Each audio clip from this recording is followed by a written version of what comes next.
વિદ્યાર્થી મિત્રો જય શ્રી કૃષ્ણ. આજે આપણે ધોરણ 7માં વિષય English unit 1 when he smiles માં આપણે એક્ટિવિટી 5 નું અધ્યયન કરી ચૂક્યા છીએ.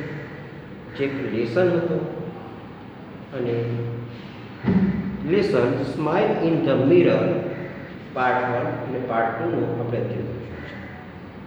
હવે આજે આપણે એક્ટિવિટી 6 અને એક્ટિવિટી 7 નું અધ્યયન કરીએ છીએ. એમાં એક્ટિવિટી 6 માં કેટલી ખાલી જગ્યાઓ આપેલી છે અને કૌંસમાં એના શબ્દ આપેલા છે જે આપણે શોધીને સાચો ઉત્તર લખવાનો છે. સૂચના વાંચો. fill in the blank with words given in the bracket.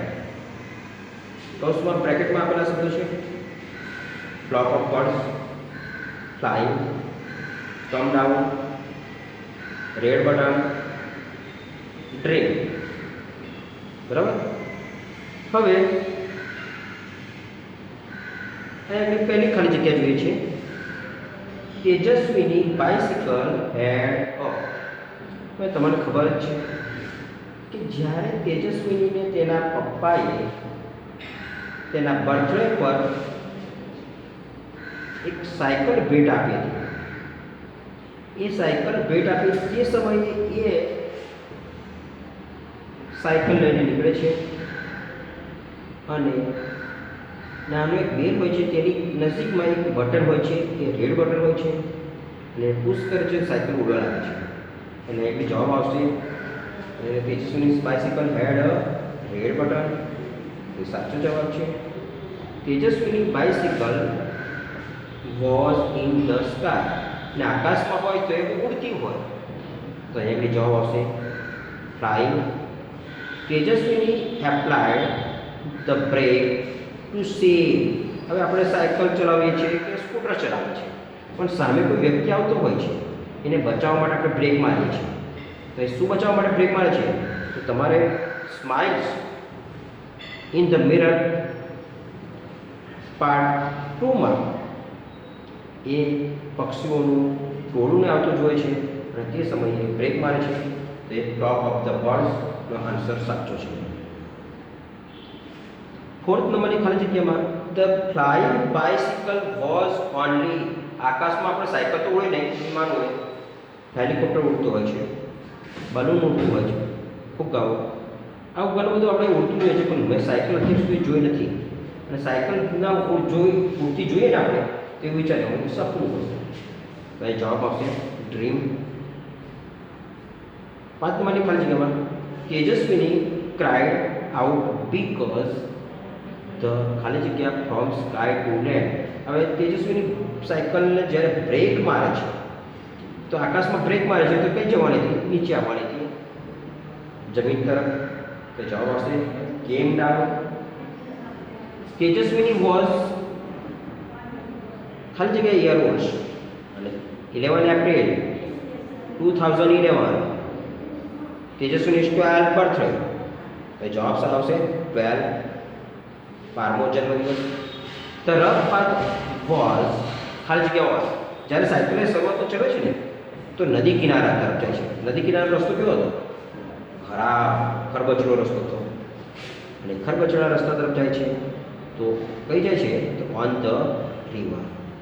Tejaswini's dream is to make a real flying bicycle. હવે આપણે છેલ્લી લીટીના ખાલી એક્ટિવિટી 5 લેસનના છેલ્લી લીટીમાંનો જવાબ છે make a real flying bike. અને હું ખરેખર આવી ઉડતી સાયકલ બનાવીશ, જે મારું સપનું છે. એ એક્ટિવિટી 6 પૂર્ણ થાય છે. હવે એક્ટિવિટી 7 માં આન્સર ધ ફોલોઈંગ ક્વેશ્ચન્સ. કેટલાક પ્રશ્નોના જવાબ તમારે અહીંયા આપવાના છે. આમ તો 4 જ પ્રશ્નો છે અને પહેલો પ્રશ્ન છે હુ ગિવ અ બાઇસિકલ ટુ તેજસ્વી. કોને તેજસ્વીનીને બાઇસિકલ ભેટમાં આપી. હવે જ્યારે WHO હિન્દી પ્રશ્ન પૂછાય તો નામ જ લખવાનું હોય છે, એટલે એ તમારે નામ લખવાનું હશે એટલે અને પહેલા જ પેરેગ્રાફમાં એનો જવાબ છે Tejaswini's father gifted a bicycle to Tejaswini. એ જવાબ તમારો સાચો થાય. What did Tejaswini see on the roof of her bicycle. Tejaswini જ્યારે આકાશમાં ઉડતી હતી ને સાયકલ, તો એની સ્કૂલના છાપરા ઉપર તેની શું જોયું? તો તેજસ્વીની શો. અહીં જ્યારે ડીડથી પ્રશ્ન પૂછાય તો ક્રિયાપદનું ભૂતકાળનું રૂપ મૂકવાનું આવે છે, એટલે સીનું ભૂતકાળનું રૂપ મૂકવામાં આવે છે. Tejaswini show many leaves of tree on roof of her school. આ તમારો જવાબ પેજ નંબર 6 પર પહેલા જ પેરેગ્રાફમાં ચોથી લીટીમાં છે. Tejaswini saw many leaves of tree on roof of her school. Describe the Tejaswini bicycle in the 2 sentence. Tejaswini bicycle વિશે આપણે 2 શબ્દોમાં વાક્ય લખીએ.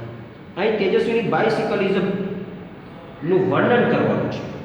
તો તમારે જે smile in the mirror part 1 માં પહેલા જ પેરેગ્રાફમાં છે. તો કે તેજસ્વીની બાઇસિકલ કેવી હતી? કે પૂરી. ની સીટ કેવી હતી? તો કે નરમ. બેલ કેવો હતો? કે નાનો. અને અરીસો કેવો હતો? તો કે પાછળનું દ્રશ્ય જોવા માટેનો અરીસો હતો. તો જવાબ લખીએ આપણે Tejaswini bicycle is blue in colour. It has soft seat. નરમ સીટ હતી. It little bell. એને નાનો બેલ હતો. And rear view mirror. અને રિયર એટલે પાછળનું વ્યૂ દ્રશ્ય, મિરર એટલે શું? પાછળનું દ્રશ્ય જોવા માટેનું કરીશું. હવે ચોથો પ્રશ્ન મેં નથી લખ્યો, પણ એક બોલ તમારે સપના તમે કેવી રીતે પૂર્ણ કરો એ જોઈએ છે આપણે.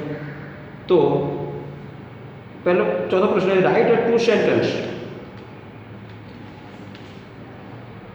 About your dream. તમારા સ્વપ્ન વિશે મને જણાવો. તો વન ડે, એક દિવસ, I dream that it had a magic stick. મારી પાસે જાદુઈ લાકડી હોય કે છડી હોય. I did my homework.